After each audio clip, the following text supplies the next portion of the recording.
friends, right now I'm on the way to the airport for a horrific 19-hour flight.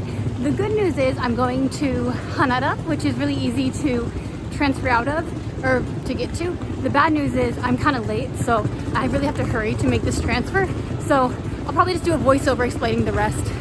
Hello, yes, it is voiceover Alyssa here. I am on a long journey to Croatia, but first I will be stopping through Dubai, which, in case you were curious, from Tokyo to Dubai, it's 10.5 hours, and then from Dubai to Croatia, it is another 6 hours, so a very long journey, but I thought I would vlog it and make a little guide because I am leaving from Haneda and coming into Narita on my way back. So that is both the main areas that you will fly into Tokyo, and I'll kind of show you the pros and cons of each. So leaving, I am, like I said before, leaving from Haneda, which is actually in Tokyo, so it's lovely. You can take the normal metro there.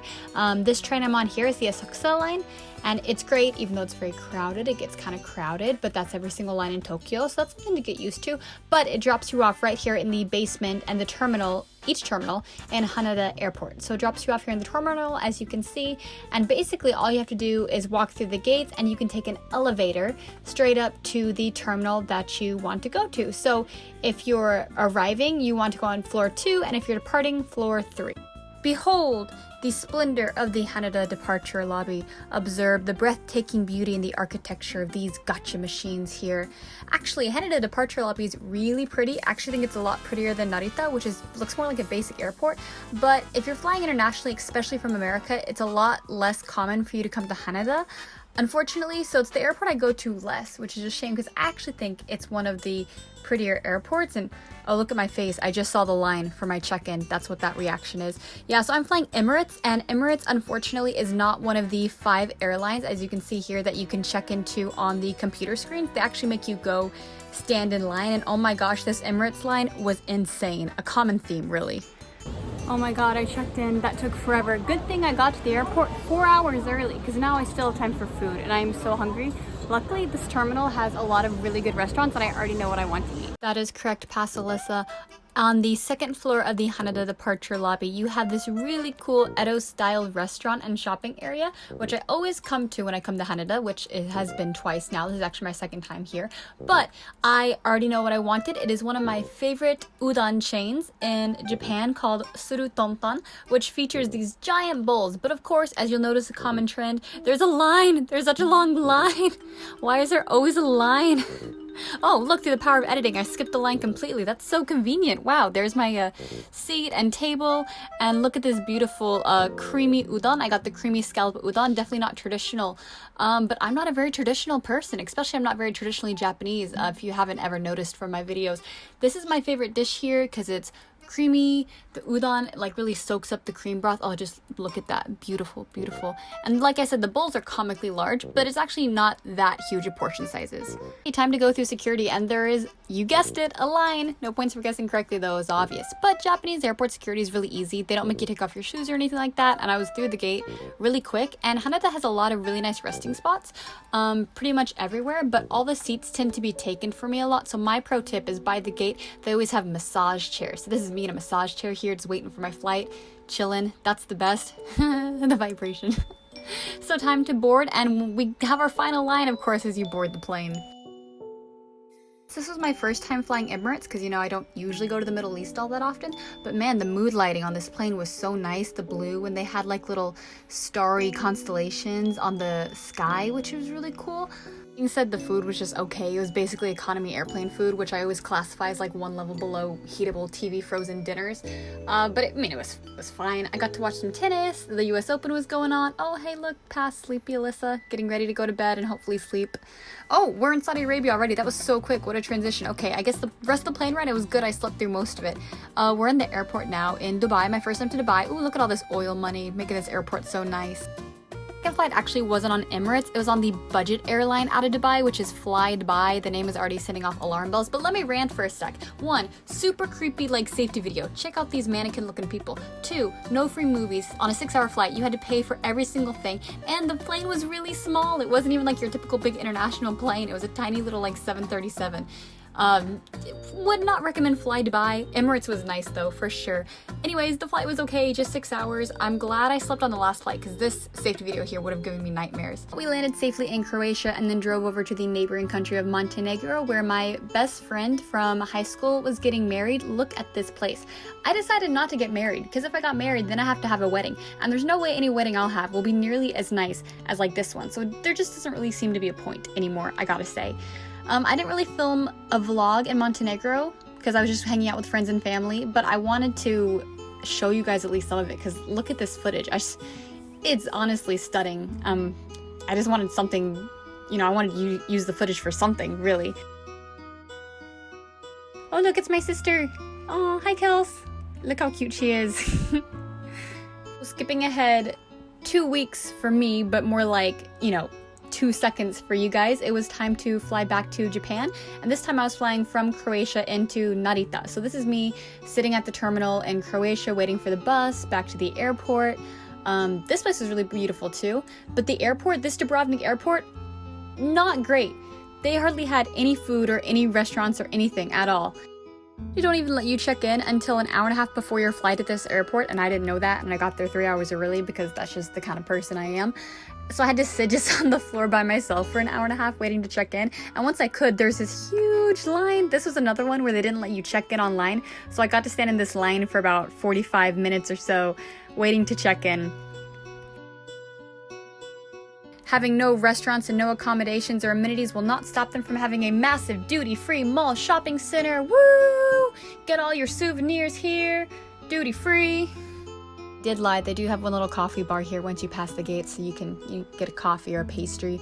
Yeah, I got a water because, you know, this was at like 4 p.m. and I was gonna try to sleep on the plane, so no coffee. Afterwards, I found the only thing that is really essential, and that is an outlet. Luckily, it has a USB port, so I didn't have to worry about the European plugs. I charged my headphones. That was the priority. I had a lot of things I needed to charge, but I figured headphones were the most important thing. Because it's a small airport, to board the plane, everyone just gets on a bus, and then the bus drives you to the plane, and you board from the tarmac. Here I am. I should mention, on this flight back, I am flying on Polish Airlines, which I've never flown before. LOT, it's called. And I am Polish. I have Polish ancestry, and I am connecting through Warsaw, Poland. So I'm returning to my homeland, which is very exciting. My ancestry homeland, which I've never actually been to before. The plane looks like a normal plane, so fitting right in so far. Very excited about that. I just had like the most perfect, beautiful weather in Croatia the entire time I was there. Today was no different. This was one of the prettiest views I've had taking off and landing from a plane before. Alyssa, can you move your face? I want to show like the what am I doing? I want to show like the camera shot from the window. Hold on. It's coming up soon, I promise. I took a good picture of it. Okay, this more interior of the plane. That's great. I'm glad I filmed that. Oh, here it is. Yeah, so you can see the ocean, the mountains with the beautiful sunset. Oh, it's just picturesque. Look at this cinematography. Oh, look at that. Look at those beautiful shots. Oh, it's so majestic, so mysterious. Okay, I'll be quiet so you guys can admire it. Also, the dream. No one was sitting next to me on almost a completely full flight. Awesome. They gave me this blueberry bun. It was oh, here's Poland. Here's my homeland, my triumphant return after, you know, my family striking out and making their fortune. Poland, they also loaded us onto a bus while deplaning. Oh, here's the Poland airport. This is all I saw of Poland. It looked remarkably similar to Dubai, Tokyo, and Dubrovnik. I don't know what you guys think. Oh, here I am with my headphones. I'm giving traveler vibes, I hope. The thing about Poland is like here's us boarding onto the plane, once again loading us onto the bus, yada yada yada. One thing about Poland is everyone thought I was Polish. Probably because of my blonde hair and I just look like every other like white person that's ever existed. So everyone would try to speak to me in Polish and they'd be like, you know, Polish. And then I'd be like, oh, sorry. And then they'd be like, oh, American. Okay. And then they would repeat it in English and I'd feel so bad and I'd be like, I'm sorry. It's even worse in Japan because at least I can speak some Japanese. Airplane food, I don't feel like talking about it. It looks how it tastes. You guys can see it. Everyone thinks I speak Polish. I don't speak Polish. It's even more awkward than Japan. Looks scary here, but it's my pro tip to moisturize on a plane. That stuff dries out your skin. It's a good break. You go to the bathroom, you do your skincare routine, you brush your teeth, you feel fresh. Finally back home, we landed in Tokyo. I already feel so much more comfortable with all the Japanese being spoken instead of the Polish.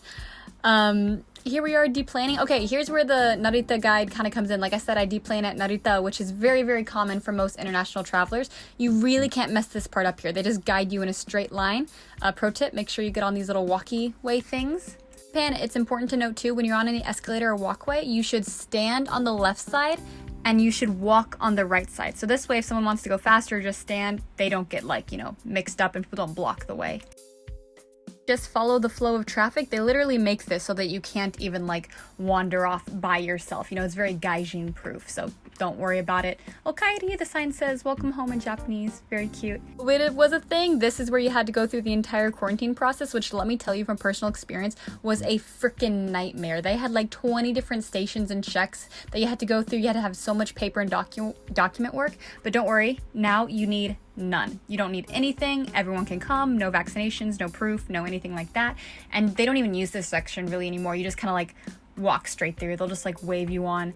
So that is so nice now, not having to have either your vaccines or having a PCR test 24 hours ahead of time. So no worries there.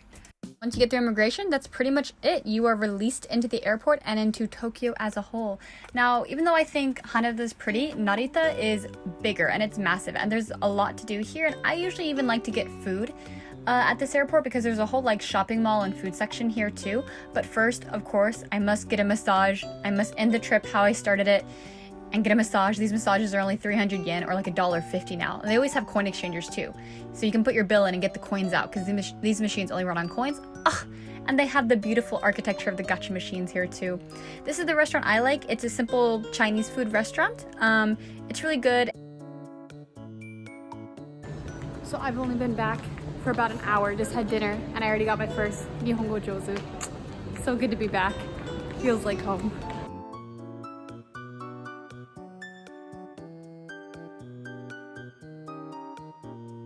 Three main ways to get to Tokyo. One is a taxi, which is perfect for those who hate their own money. There is the bus, which you can take, but you might have to wait for one. It is probably the cheapest method if you get the right bus and look in advance, but honestly, it's a little annoying. My recommendation is absolutely the train station. This right here is the entrance to the train station. It's right next to where you get off the plane itself. And my recommendation is the Skyliner, which is basically a mini Shinkansen, and it goes directly from Narita straight into the heart of Tokyo. It's great. It's 45 minutes. It's super smooth. My recommendation too is stop by a konbini. There's one right next to the train station to pick yourself up a drink for the train, and then just follow these orange signs, which literally lead you straight to the Skyliner. You do have to buy tickets for it in particular. This is the ticket counter for Skyliner. You can either go up and talk to the person, or like these two foreigners are doing, you can buy it from the machine itself. These trains leave every 30 minutes or so, so you really don't need to worry about missing one. Just buy your tickets and then follow the signs, the orange signs for the Skyliner.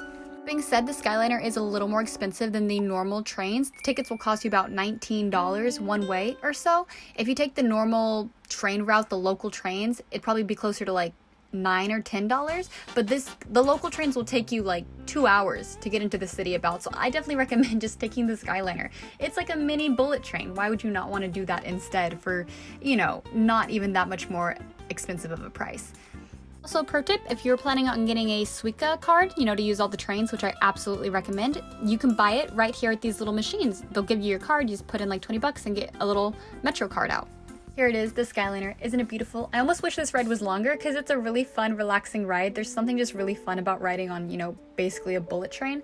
I always get the window seat because even though it's nighttime right now and I'm not going to really be able to see anything, if it's the day, you get to see the beautiful countryside, and then you actually get to see Tokyo kind of emerge from the countryside as you go into the city. Also, don't worry about it getting sold out. It's almost always completely empty almost every time I ride it. It's basically empty this time, so you can pretty much always reserve it. It goes to 2 stations in Tokyo. One is Nippori, which is where I always go. If you're staying in Shibuya or Shinjuku, you probably want to go to Nippori. The other one is Ueno, so if you're staying more close to Asakusa or Ueno, you want to go there.